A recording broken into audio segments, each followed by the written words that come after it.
That was Oscillator Sync on the 0-point oscillator by Steady State Fate.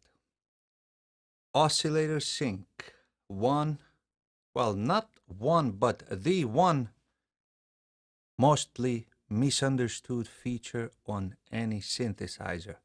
It is featured almost on every synthesizer. There is some of them that lack it, but it's never really understood. It's used a lot, but not understood. A lot of your favorite leads that you hear are based on oscillator sync.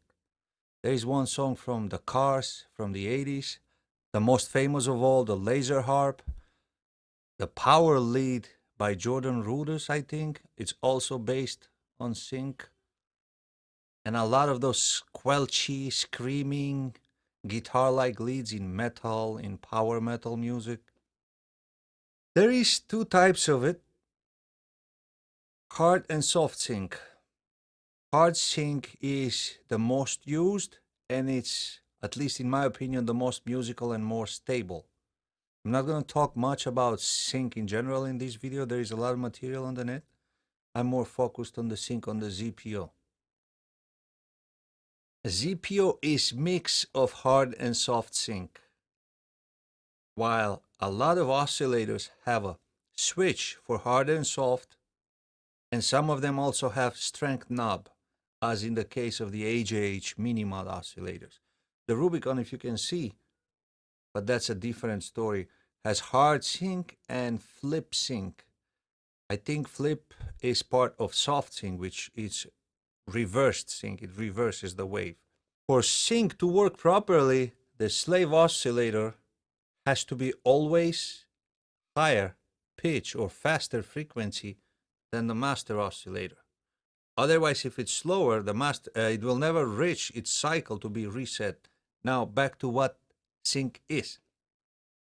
To do sync, you need two oscillators, where one is a master oscillator, the other one is a slave oscillator, in this case, the ZPO.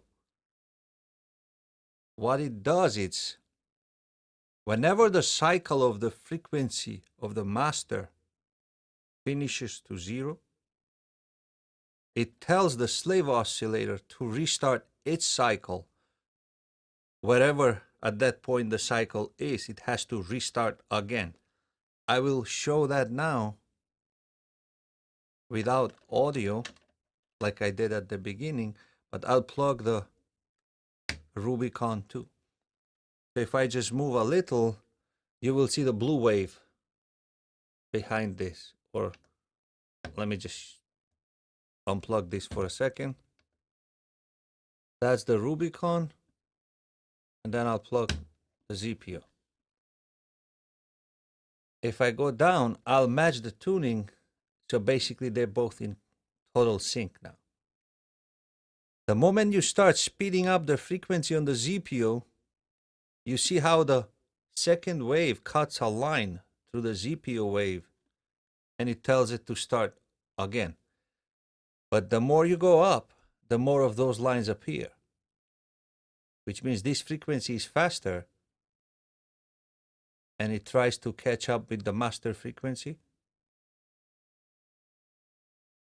And it sounds like it's always trying to catch up in tune, but it never does.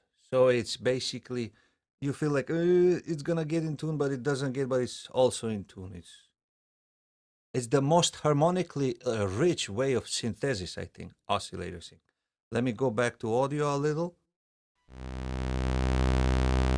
So now they're both in sync, but let's hear what happens when I start going up.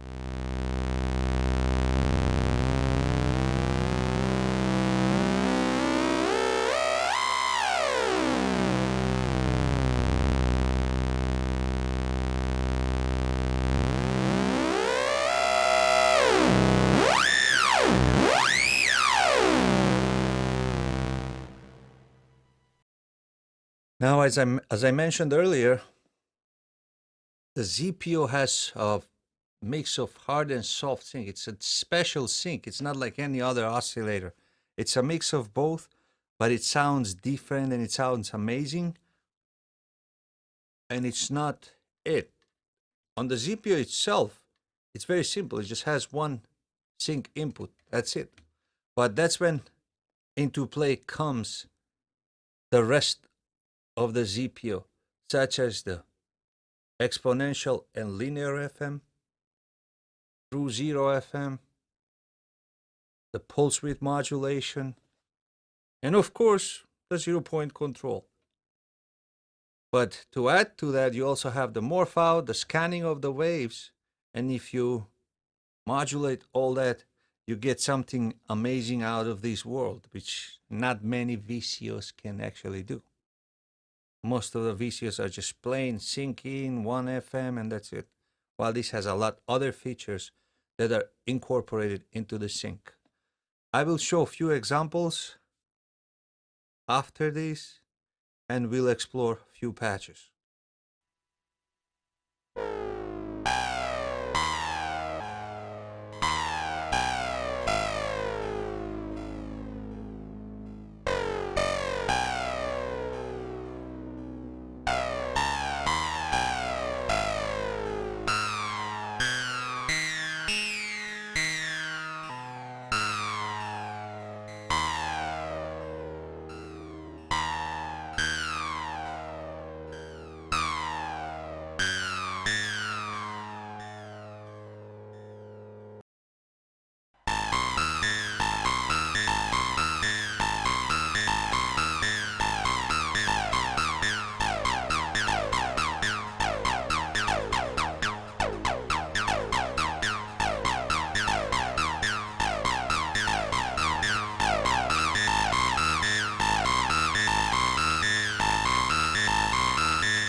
So that was one example of oscillator sync.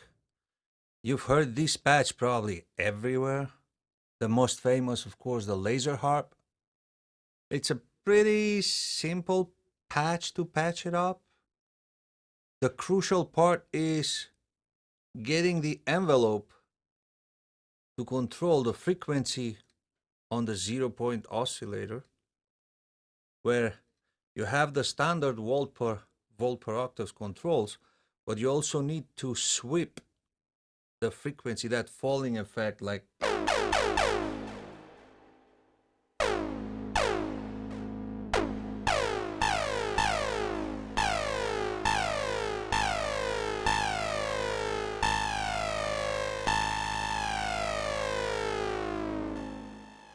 that's what the envelope does through the FM input, just sweeping the frequency.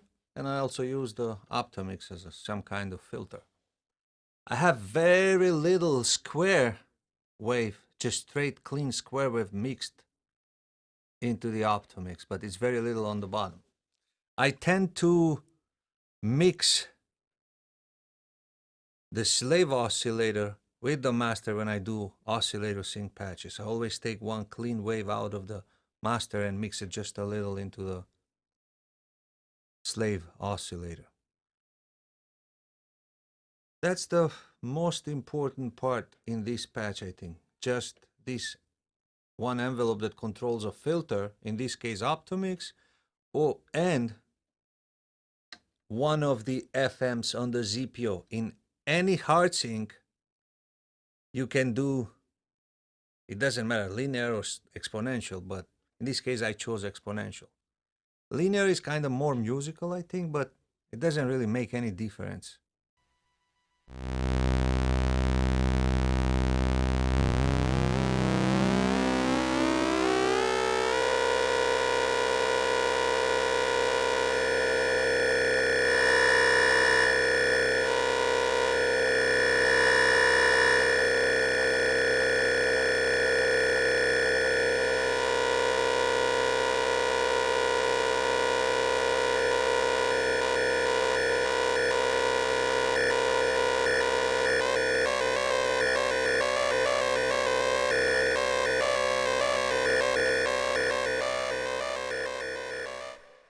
So yes, a 0-point control makes huge difference on the ZPO when used in sync. And that's due to the fact that the 0-point control, when you go counterclockwise, inverts the wave that you are using to come out of the VCO. And it makes huge difference in the sound, as you heard, and let me demonstrate again.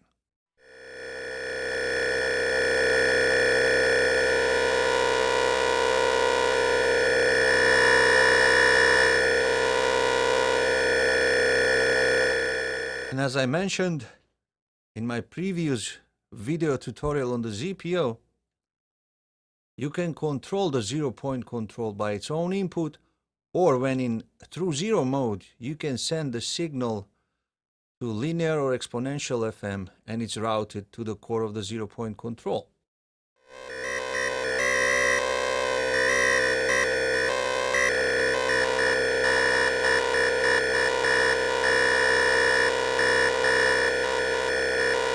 Or you can add to it and sum it.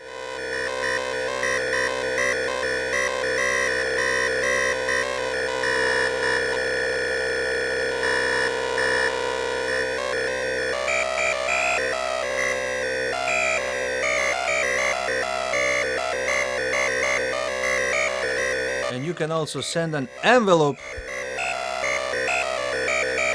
linear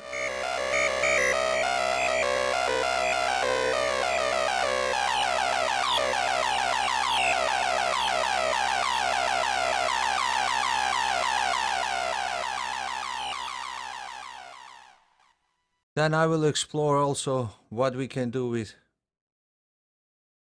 exponential, linear FM, other modes, other outputs, morphing, scanning, and other things.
So now that's pulse out.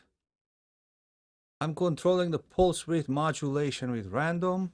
I had random into exponential FM, and I had an envelope into linear FM. Plus, I'm controlling the 0-point control, offsetting and summing up from whatever goes into linear and exponential FM, where you can get some rhythmic stuff and cuts into the actual level going out.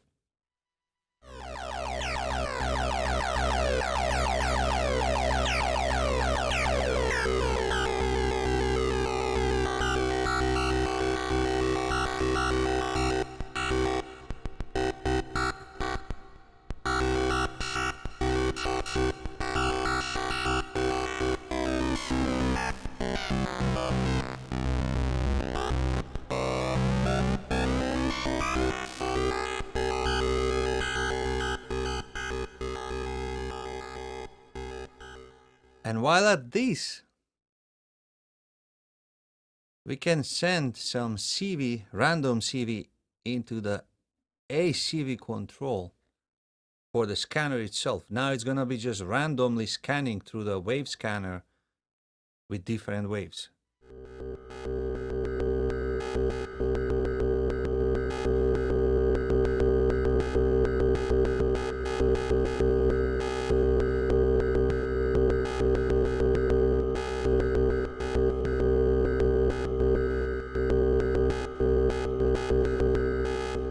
Or we can send a sine LFO into it.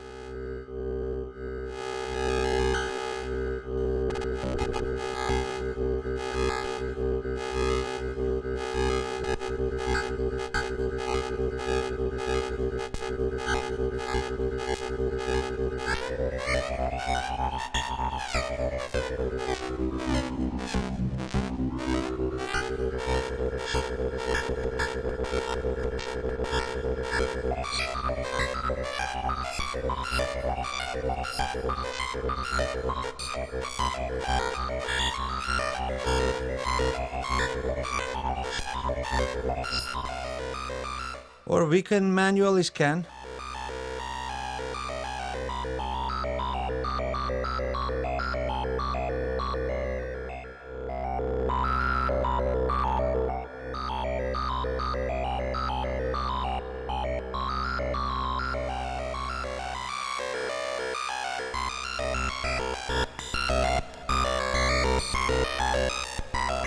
Now you hear, when using the pulse, it starts to rhythmically break. What's happening is in sync when you use pulse, a cell wave goes linearly down, but a pulse wave is just squares. So what happens is in sync, when it tells it to restart, it actually changes the pulse width only. Let me see if I can demonstrate. Unplug all controls.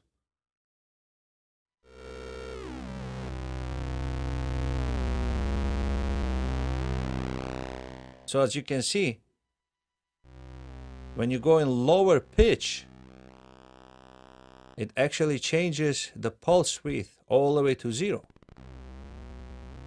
And the same thing happens when you go up, but in a different order. Now, in between each square, you get those cuts again, telling it to restart when it gets faster. Which, in my case, I love it. When you start controlling the PWM randomly,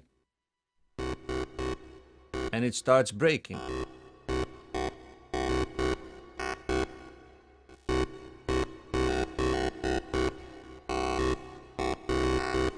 And then sending another random into exponential.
That was oscillator sync, one of the most misunderstood feature on any synthesizer, on the ZPO or 0 point oscillator by Steady State Fate.